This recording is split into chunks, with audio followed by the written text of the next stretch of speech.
Welcome to Dead Talk Live, everyone. I am your host, Viz, and today we welcome director and writer Marcus Dunstan, whose new film, All My Friends Are Dead, is premiering in select theaters and on demand Friday, August 2nd. Marcus, welcome to the show. Congrats on this film. How you doing today, man? I'm so grateful. Thank you. Thank you not only for having me, but also for providing a spotlight for movies because we're at an age where, let's say, you've made an awesome movie and you've done it for a big studio, but they're like, nah, delete. Yeah, Or you've got a $135 million movie starring the Oscar nominated person, and they're like, yeah, but that's going to go straight to your phone.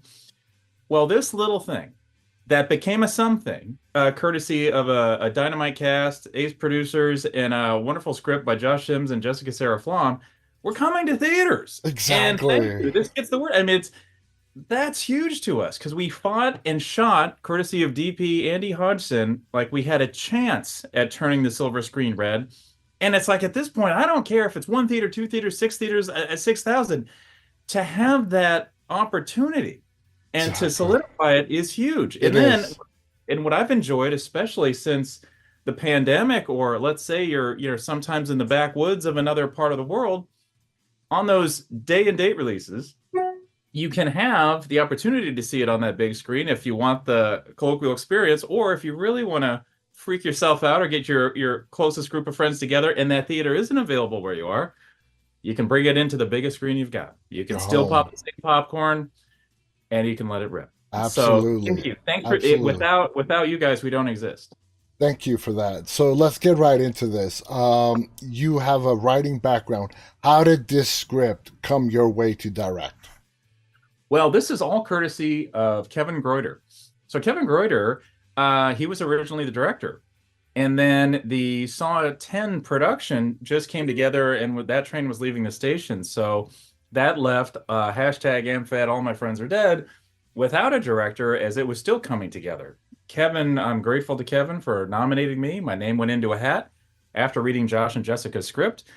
I pitched for it, and courtesy of John Baldecchi and Sarah Donnelly, and my gosh, Brad Miska and Yolanda Macias. Hey, therefore, I am here today to really brag about something a group of strangers got together to do in Vancouver, Canada, and emerged old friends.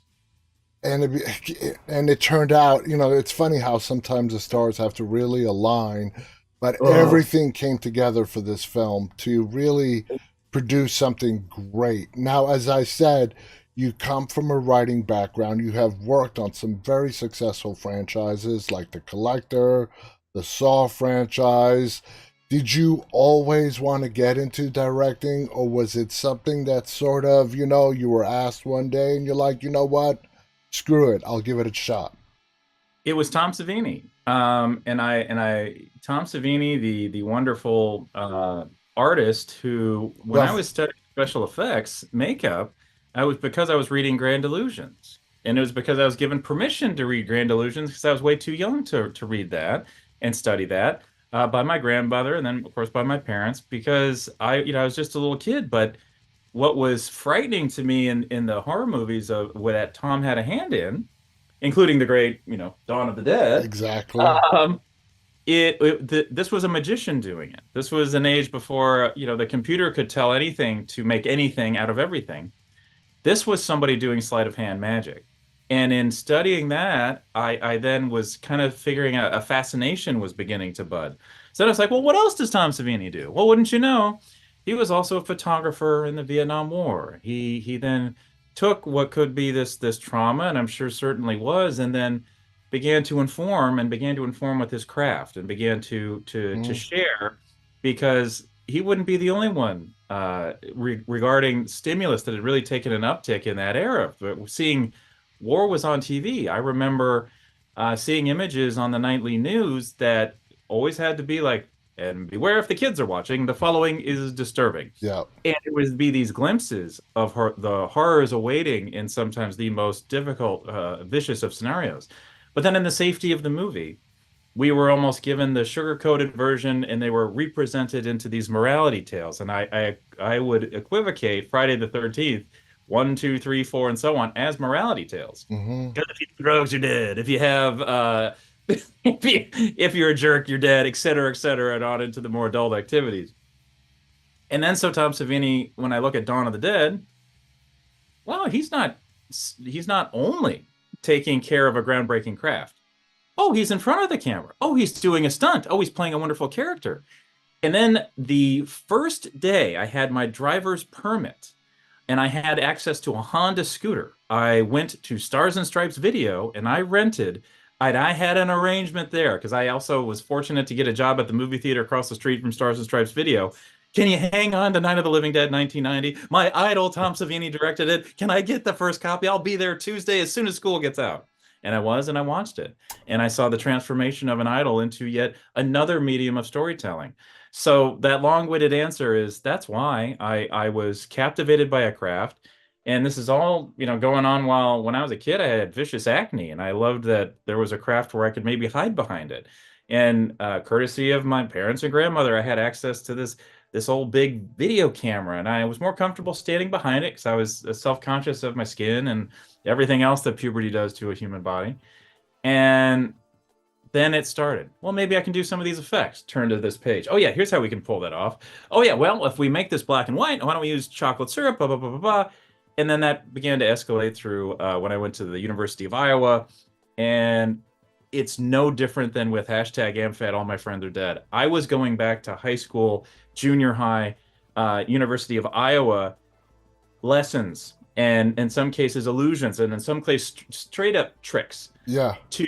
To participate still when there's $1 million or so on the line. It's still the same challenge to reach into eyeballs, convince them of an alternate reality, and hopefully get our desired reaction. Where in the case of this, it could be a laugh, it could be a shock, and in some cases, when you nail the shock, you get a laugh.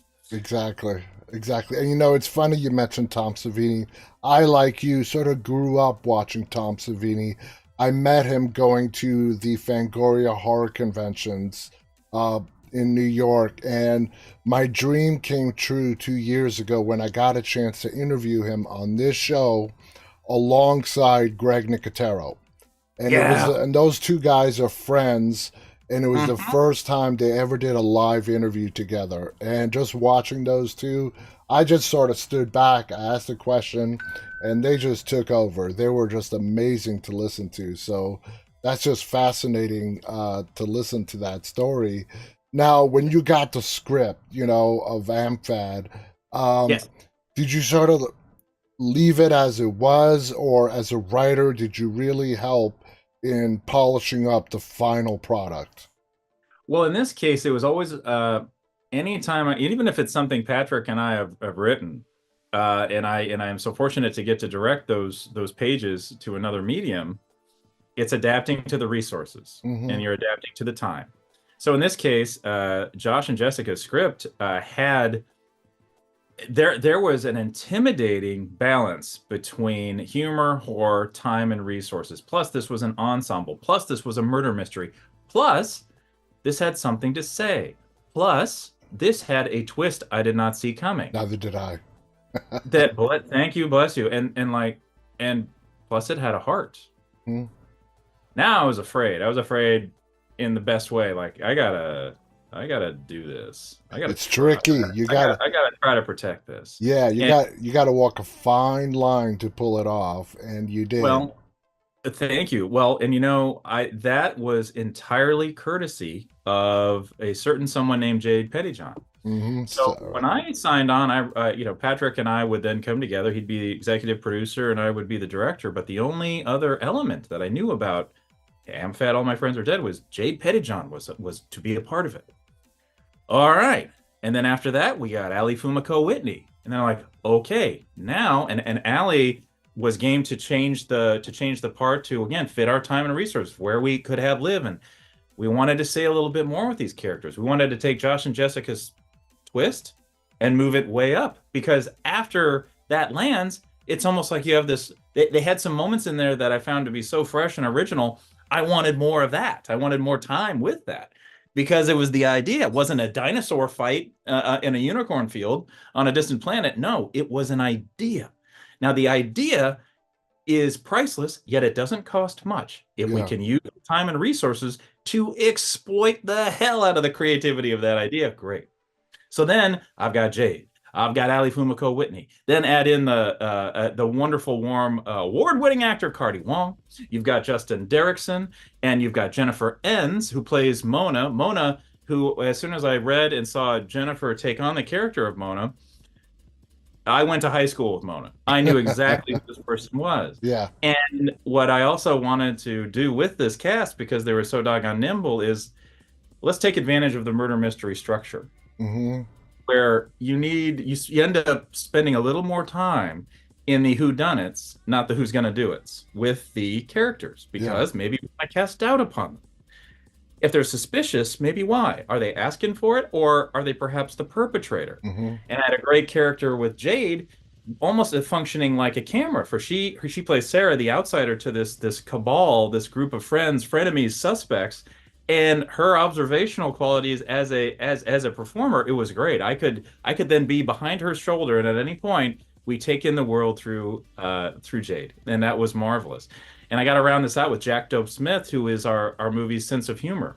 Someone who is, yes, he's adept at doing the every drug on the planet. And now, while that starts as the charm, we see the harm in that as well. He becomes somebody that essentially his character hands the keys over from.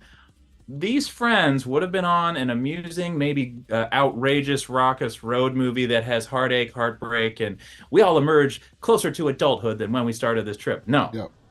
because the horror movie takes over. Yep. And the horror movie has life lessons that end in death lessons. And Exactly. that leads to a key player in Julian Haig, who plays LB. Julian gathered Cardi, Justin, Jennifer, Ali, and prior to a shooting, Julian had arranged for these actors to work together and find their friendship, their circle. So by the time the outsider Jade showed up, these lines were well drawn. And so it was perfect. And that's something you just can't buy. Obviously, you just have to hope for. And this Exactly. cast really still support each other. If you go on an Instagram account and you see Justin on the television, you're going to see Cardi, Julian, you'll see Jennifer all in the foreground with Jack Dope Smith giving thumbs up. They're still hanging out together, still supporting. That's So great. so when we had our premiere in Tribeca for 3 nights, not only did several members of this cast get themselves there, they brought family, they brought friends. And it was a wonderful opportunity to get to know the people behind the performances. And I thought that was wonderful. And I have to keep naming names if I may, because I had two ringers. I had Peter Giles, who plays our Slick Rick character, and I had Michaela Russell, and both I've worked with 4 times. And Michaela not only delivered a great performance, but also behind the scenes, she produced all 33 of our original songs. Wow. Because this movie had to sound like tomorrow. The jokes had to land like you hadn't heard them yet. We couldn't be carbon dated by even a phrase. Otherwise, you're just in the rearview mirror of the youngsters going through something. And I didn't want to sound like that. And wouldn't you know, we happened to cast, luckily through Jennifer Schwartz of Roundtable, we have Jojo Siwa. And Jojo is instantly somebody who is involved with social media, is involved with, everyday press media. If she changes her look, there's attention, there's whatnot. And it almost speaks to the wicked themes of the movie. Yeah. But what I'm hoping is there's some plot twists, and we've got shocks, and we've got horror and laughs in this movie. But one of the bigger surprises is how damn good Jojo Siwa is, for she's tasked with becoming a heart element of this movie, her character Colette, and that has to carry throughout it. And by throughout, I lead to my one plea. Please stay through the credits, for we don't stop twisting and turning until the image flickers out.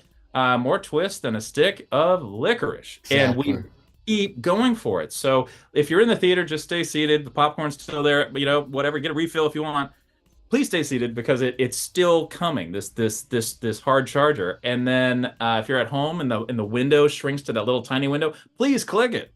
It's almost like in the prior, when, let's say, the collector movies, we were in theaters, and so people could stay, and I'd want to have something in there to almost as like a, hey, if you stayed and acknowledged by watching all the names of the people that put this together, 300 or so people, here's a little more movie for you.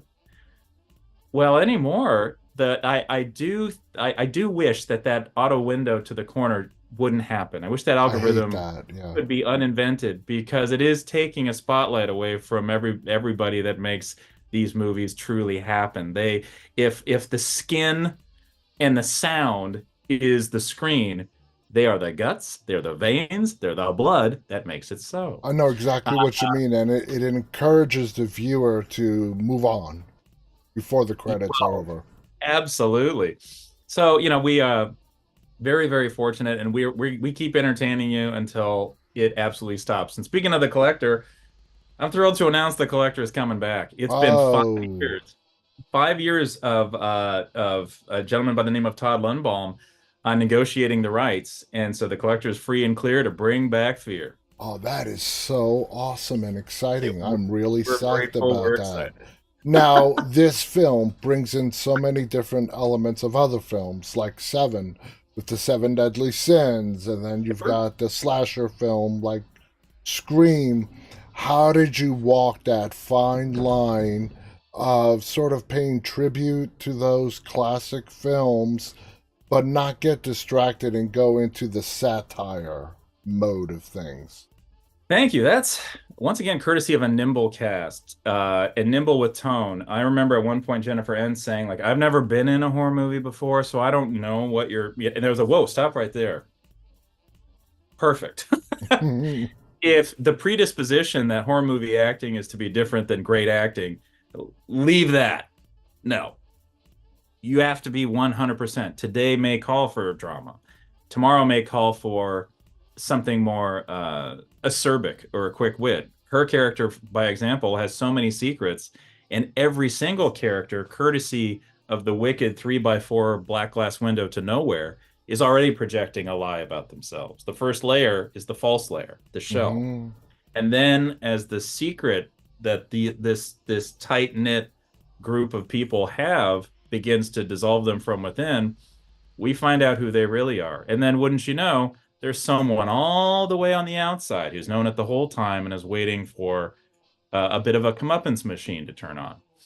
And so when it comes to the comparisons to Seven and Scream, it's like, one, wow, grateful, thank you. And two, there was initially a more overt, like only the movie Seven existed in the world of the screenplay. Hmm. Like they name dropped the movie Seven. I thought, wait.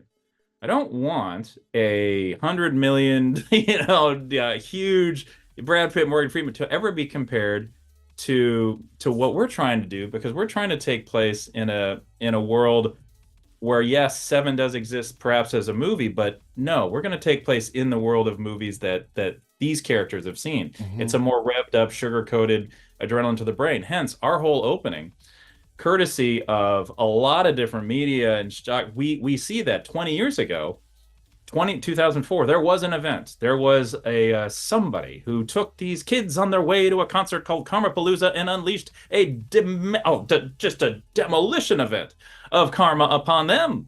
And you know what it did? It did what all tragedies do today. It didn't inspire justice or an end to mayhem. No, it celebrated it. And Yeah. that sleeve merchant, Juan Gulager, how dare he make a movie about it? Oh, and the biography that harassed the families. Oh, and the podcast that won't let it die. 20 years later, Karmapalooza's like, guess what? We're back and it's going to be awesome. And these kids are going, and history's coming along for the ride. Exactly. Now, this movie also has its fair share of gore. The amount of gore shown on any film, it really falls on the director. And you coming from also sort of a makeup special effects background, how did you go through each kill scene, how much gore you're going to place? And because it looks like you had some fun with the kill scenes. Absolutely. Wanted to start at over the top and go from there. Okay. Because it also felt like with the hyper look at me, look at me, look at me nature of the social media aspect, then there's this killer out there that wants to be louder than that. And so it's almost as if it's inspiring the person conducting all of this mayhem to up the game, up the ante. Like, all right, if I need to get everyone's attention, I better do it big and bad, just like they want to be. Bam. Follow me. And that, then I also was cognizant of we invest a lot of time, even I would say almost 5 to 6, 7 minutes more of character development in our first act than would traditionally happen. Hmm. And it all leads to a specific scene, which was a high wire moment of tone between Jack Dope Smith, who plays Guy, who's getting stoned with a squirrel. Yeah. I thought, like, well, this is the make it or break it moment because you tilt one way and it's like, huh? But if you stay there and you're just like, and we can off, here's something unexpected. I don't feel like I have my footing in this genre. What is this? And then wham, it drops the guard and we can come in like the shark we intend to be. Hmm. Then the horror movie actually takes over in a physical sense. The horror movie takes over in that Yeah, moment at its most vulnerable, at its most trippy, at its most where are we going now? exactly. Only the horror movie knows. It So goes from this trippy moment of some guy tripping out, like you said, right into the horror movie feel of it, almost instantaneously. Now, in the, Mhm. one of the most, you know, Jade, who is plays Sarah, obviously Yes, I would say is the lead actor, the lead character in the film. yes. Did you spend extra time with Jade? The way you're sounding with her is that you and her were on the same page from the get go. Did you have to spend some extra time with her to explain exactly what you were looking for from the character of Sarah? In this case, I would like to speak to the truth of the time that we had. No, no. What I did was I knew what she'd done. Mm-hmm. And it was quick and shorthand from the jump. If Julian hadn't gathered with the cast, if I didn't have a shorthand instantly with Jade, if Jade didn't have over 10 years of experience already by the time she's in her early 20s, no, none of this is possible. So my experience depended on their experience. And that was critical. So I'd love to take credit for an instant fast bond and whatnot. No, I've actually it's through doing press that I've had the opportunity to get to know the person behind the performance. The performance was there from the jump. I Hmm. had a stone cold awesome professional. And over 10 years ago, wouldn't you know, Jade Pettijohn and Jojo Siwa were together in the School of Rock television show. Oh. So to see those two resume a rhythm was another gift. There something happened in the time I've been so fortunate to work on movies. The first movie I worked on was deemed a low budget, and yet I think we had 32 days. Oh, low budget, only 32 days. Then the first time I'm directing, oh, it's a low, but you've got 20, 25 days. Oh, it's a low budget. This time they're like, it's a low budget. You have 12 days. I'm like, what? What is this? And then we had one bonus day in Los Angeles to pick up some stuff. So thanks to Brad Miska, Yolanda Macias of Cineverse, they matched. I put in my salary. They matched it, and we were able to get another 5 days. Now, within those 5 days, I at least knew when I read it and knew where we could adjust to the resources, I could see that version of that movie and fought like hell to bring that home. But that's what it took. I don't. It's the one thing is like, man, I don't know when that happened, but huh? You want 91 decent minutes, but you're gonna give it about 3 seconds to exist? Okay. No. Yeah, the fight should still go on. I'm down to adapt to the times, but I want to Hey, adapt to the good times. it ended up working out. It ended up working out. Ah, Now, the biggest well, I difference, appreciated it. Yeah. one of the biggest difference being a writer and a director is a director, you have to deal directly with the cast. Okay. So, what are some of the things you've learned from being a director on how to keep things loose on the set, but yet keep everybody focused at the same time? Well, I had to find an advantage to that schedule. I had to find it because it was there. Let's say I showed up and was like Eeyore, like, oh, there's not enough time. No, there was one huge gift of that very compressed schedule. The actors and everybody could find a rhythm that was much closer to the tempo of the performance. That means it's not too much time in between, so you see energy and lethargy in a battle. What we did was it also forced a wonderful gift, and this gift came to us. And this movie would not have been what it is if it hadn't been for this gift, courtesy of that time crunch, courtesy of the budget, courtesy of everything. Kirk Shaw and Stephanie Rennie, we shot in order. That was huge because now, to your point, every cast member we could adjust, we could flow. If something had to fall behind that wasn't quite working, or maybe it felt a little dated, even in vernacular, great, we can adjust and we can go. We came up with two more twists just because we could adjust to that in that order, and it would keep throwing off the red herrings. They would keep throwing, or actually point to red herrings, I should say, not throw off from them. And then we just had fun. And even though we didn't have the luxury of a ton of time, we always had time to approach every scene in three different ways.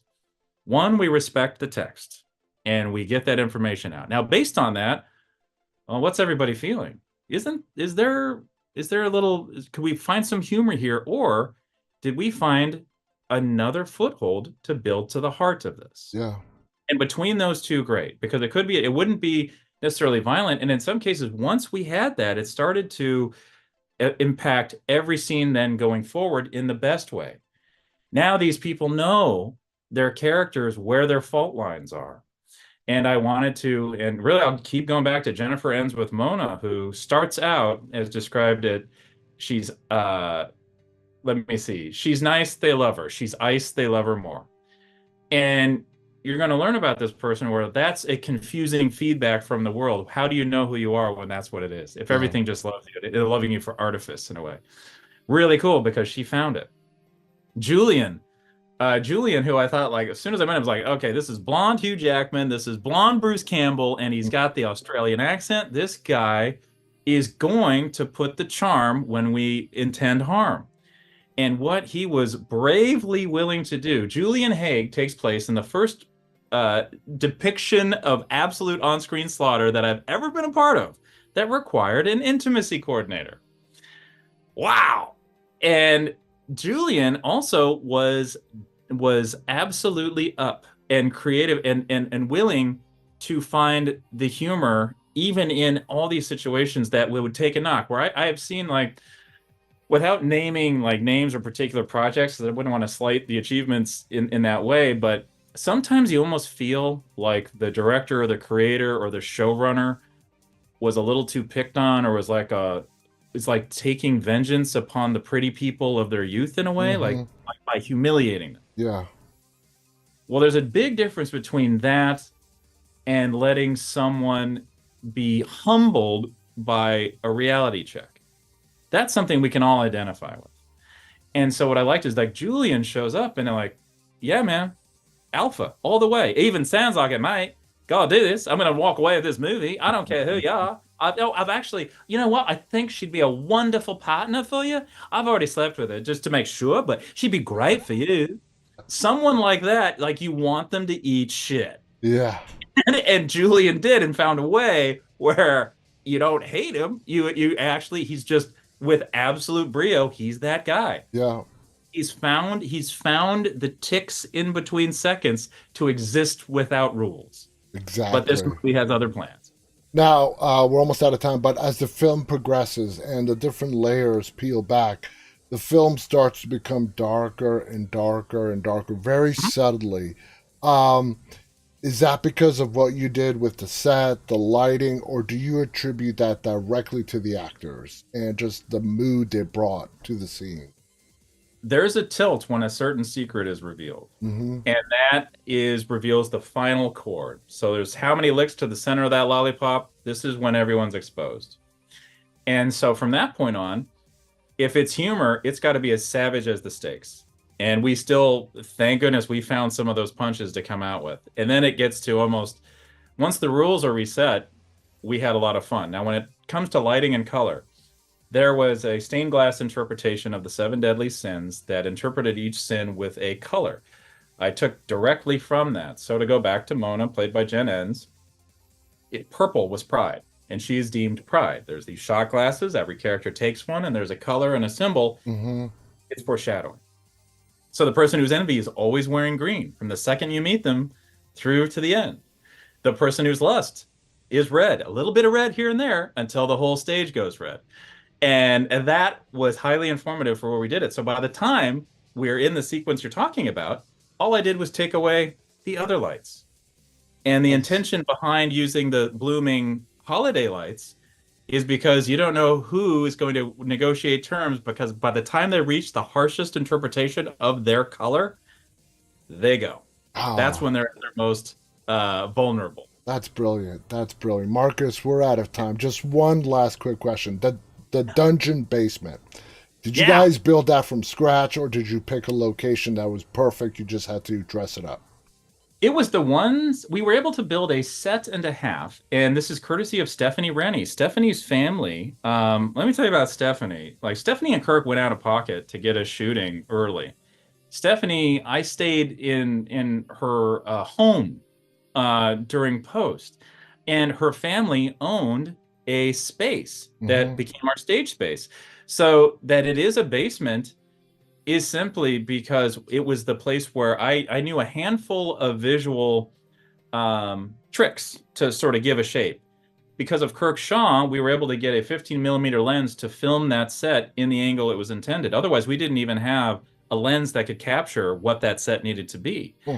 And our production designer Trevor did such a beautiful job. And here's the nice thing: I met Trevor a handful of times, and then he started to work on the opposite side of the clock as we did. So there was always something building in that. So if we were going to punch for the eyes, I wanted one giant, and it was only one storyboard I drew for this entire movie, and it was that set, and it was that look, that diorama of Yeah. doom. And I wanted, like, hey, I'm going to throw a hug around the Giallo movies that kept me up at night. I wanted with the color and the music and everything, and I want something where it's not even something we can give away in the trailer because that would be cruel. But when you're in a theater and you can see it wide, or however we are so fortunate for you to see this movie, please see it in a theater and please stay through the credits. You'll see our love for Giallo, and you'll see the big impact that we're building to. And that is Exactly. how that happened. That was our one set. The other thing we were able to build was a little corner of a hallway. So anytime we're up and doing bird's eyes, which I appreciate bird's eyes, that's when we had the ability for a set. So I try to, if in a space, maximize as many little corners and quarters as we can to feel that freedom, and also to always feel like we're a bit of a spider watching the flies try to survive. Well, it definitely left an impact on me. Marcus, I want to thank you Thank so you. much for joining us today. Thank you. Guys, please watch this film. It's great. It will take you on a wild ride. I highly recommend it, and I guarantee you, you will never guess the ending that is revealed to you. The full name of the film is called hashtag AMFAD. All My Friends Are Dead, and is premiering in select theaters and on demand Friday, August 2nd. So please check it out. On behalf of Marcus Dunstan and myself, thank you for tuning in. And Thank until you. next time, stay safe, stay walking. Bye, everybody.